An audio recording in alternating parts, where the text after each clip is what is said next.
essence of all religion is one. Only their approaches are different. Mahatma Gandhi. A quote like this would not have been welcome in the household I grew up in. I grew up in a Christian household, where most of my family were members of the clergy and had leadership positions in the church.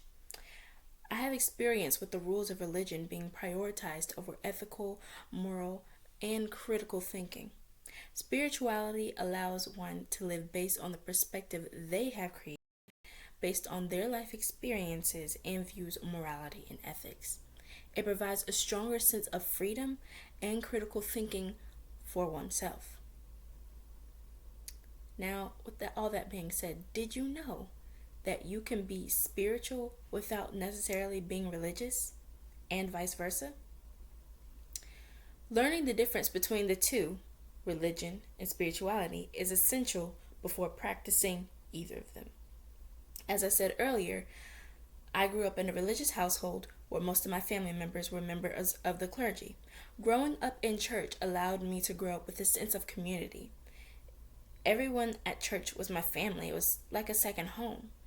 But as I got older, I began to realize that things were not all black and white.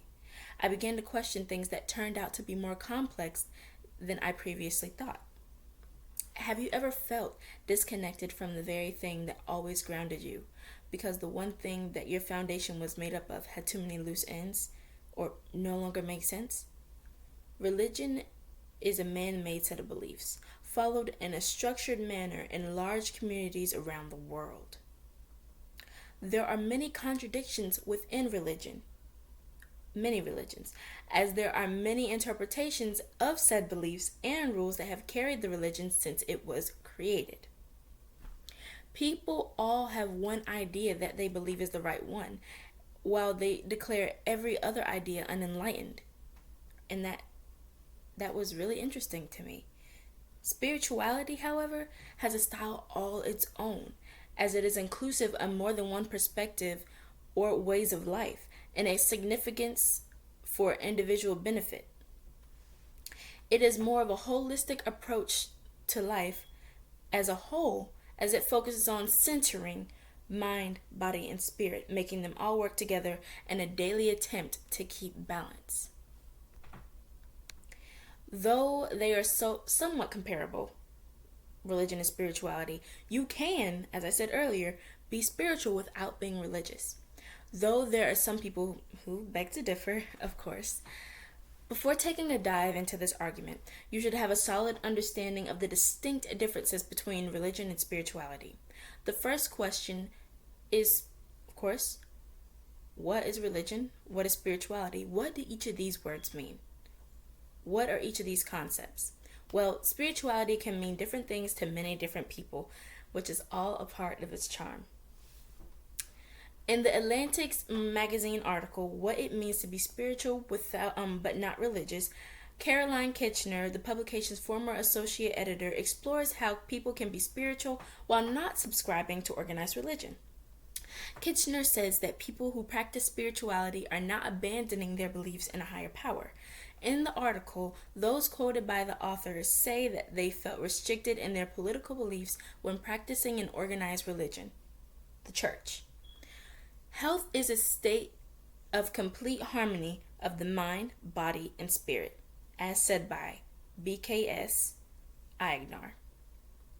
Spiritual wellness affects mental health by allowing one to acknowledge the impact they have in the routine daily activities that may seem mundane. Spiritual wellness produces prosperity in all areas of life, so spirituality gives a more holistic approach to life as a whole, to the person as a whole as well. In a previous research assignment, I found that being spiritual is not just meditating and drinking tea in the morning to open one's chakra. It's much more than a satisfying aesthetic that you see on social media every day. It's beneficial to the health and sustainability of one's mind, body, and spirit.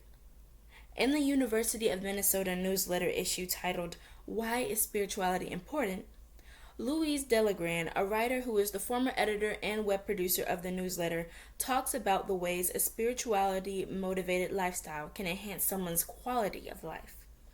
According to Delagrande, meditation, prayer, yoga, and journaling are important spiritual practices. She said that these practices amplify one's sense of benevolence and conscious mind. People often find comfort in spirituality as they do in religion, with the only difference being that spirituality is more of an individual practice. Delagrande talks about how prioritizing spiritual wellness can improve a person's overall mental, emotional, and physical health. Now, with that being said, by strengthening your spirituality, you will not only strengthen your quality of life within, but you will also have more sustainable and meaningful interactions with others. According to Cassar and Scheinborn, those who participated in the study say that they ultimately use spirituality as a self-improvement tool to expedite their development as better people by allowing them to be empathetic towards others by relating to them on a spiritual, emotional, and circumstantial level. A religious person will do what he is told, no matter what is right. Whereas a spiritual person will do what is right, no matter what he is told. As said by Carlos Santana. Sometimes in religion, those who subscribe to it have set of opinions on certain topics as agreed by the majority or more influential members of the religious community. Anyone who attempts to step outside of the majority rule in the religion puts such a person in danger of being shunned. In the Atlantic's magazine article, What It Means to Be Spiritual But Not Religious, Caroline Kitchener, again, the publication's former associate editor, explores how people can be spiritual while not subscribing to organized religion.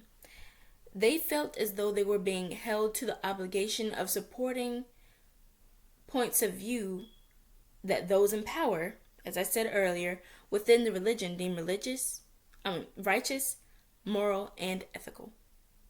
As a result, they found peace and spirituality in the absence of religion.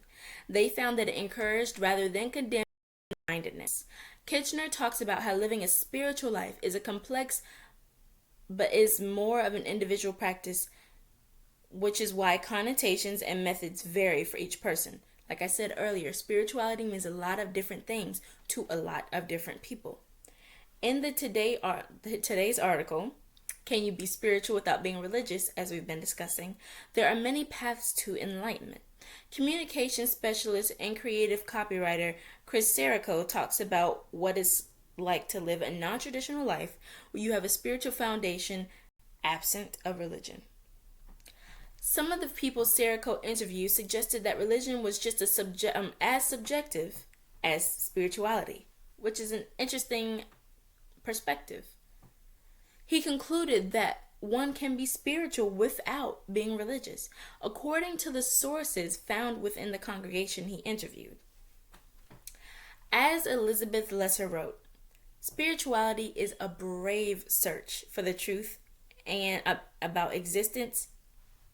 Spirituality is a brave search for the truth about existence, fearlessly peering into the mysterious nature of life itself.